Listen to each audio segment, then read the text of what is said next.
Hola, classe. Comencem l'últim punt del tema sobre Europa parlant del clima i de la vegetació. Primer de tot anem a recordar que a la Terra tenim 3 zones climàtiques.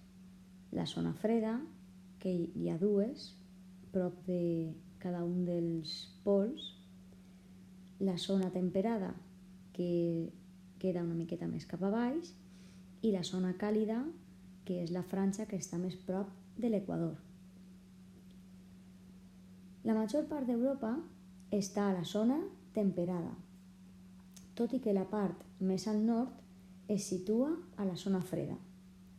Dins de la zona temperada podem distingir 3 variants de clima: el clima oceànic o atlàntic,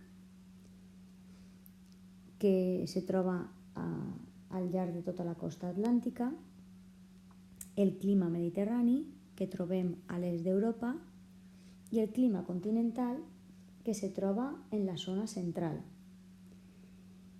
En quant a la zona freda, podem distingir 2 climes: el clima polar, que està a prop del cercle polar àrtic i de la zona septentrional d'Islàndia, i el clima de muntanya, que es dona en les serralades de gran altitud.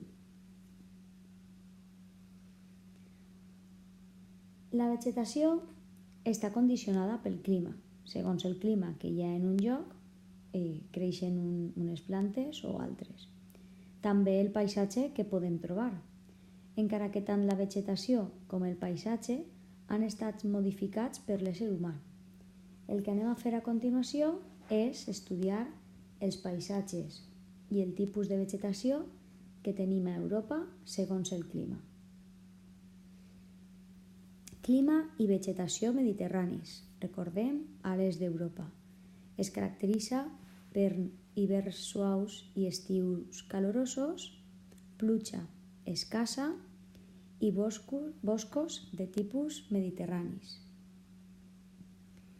El clima i la vegetació polar, que està al nord d'Europa, es caracteritza per temperatures inferiors a 0 graus, excepte a l'estiu, que fa una miqueta més de calor, però clar, no pensem en un calor extrem, puja una miqueta la temperatura per damunt de 0 graus. Les precipitacions són sempre en forma de neu i la vegetació és en forma de tundra.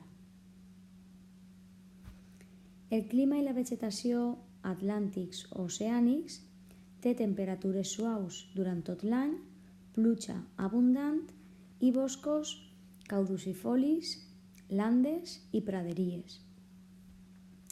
El clima i la vegetació de muntanya té hiverns freds i estius frescos, precipitacions abundants, de vegades en forma de neu, sobretot quan parlem dels cims més alts de les muntanyes, i boscos de fulla caduca, boscos de coníferes i també prades o praderies. I ja per últim, el clima i la vegetació continental, que és el que es dona al centre d'Europa, amb temperatures altes a l'estiu i molt baixes a l'hivern. Hi ha molt de contrast de temperatura. Pluja escassa, que es concentra sobretot a l'estiu, i vegetació de taigà, bosc mixt, praderies i estepes. Per últim, simplement anem a parlar del paisatge. Depenent del clima que trobem en Europa, al llarg d'Europa, tenim diferents paisatges. Parlem sempre de paisatges que no han estat modificats per l'ésser humà, paisatges naturals.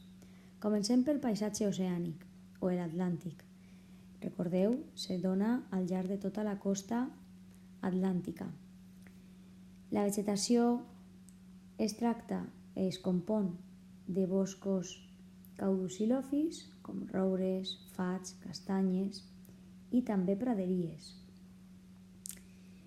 El paisatge oceànic ha estat modificat per l'ésser humà i quan està modificat per l'ésser humà trobem zones molt poblades i part del territori està ocupat per els espais agrícoles ramaders, ciutats i vies de comunicació. Parlem ara del paisatge polar. El paisatge polar europeu es troba al nord d'Europa, com en Finlàndia, Rússia, Islàndia, temperatures molt baixes durant tot l'any i, ja ho sabeu, precipitacions en forma de neu. L'única vegetació que trobem és la tundra, formada per líquens, molses o arbustos molt xicotets, com el que tenim a la imatge. La població és molt escassa, viu en localitats xicotetes i la majoria es dediquen a la caça i a la pesca. El paisatge mediterrani es troba a l'est i al sud d'Europa, sobretot per tots els països que estan banyats pel mar Mediterrani. És un clima suau, amb pluges escasses i irregulars, com nosaltres.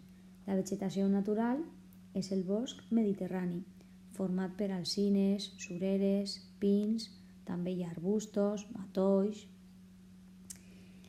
El paisatge mediterrani està molt transformat. Molts boscos originals han estat substituïts per cultius i per horts, i també, evidentment, per construccions com ciutats, zones industrials, vies de comunicació, etc. I ja per últim, el paisatge continental, que s'estén al nord d'Europa, al centre, d'Europa. Mostra grans diferències de temperatura entre l'hivern i l'estiu o el dia i la nit. Del paisatge que podem trobar de manera natural tenim la taigà, que són boscos d'avetx i de pins. Aquests territoris estan poc habitats per les persones i l'activitat econòmica principal és l'explotació forestal. També n'hi ha unes altres zones més humides i menys fredes on predomina el bosc mixt i la praderia. La praderia sí que és una zona més poblada on els seus habitants es dediquen al cultiu de cereals i també a la ramaderia. Fins ací.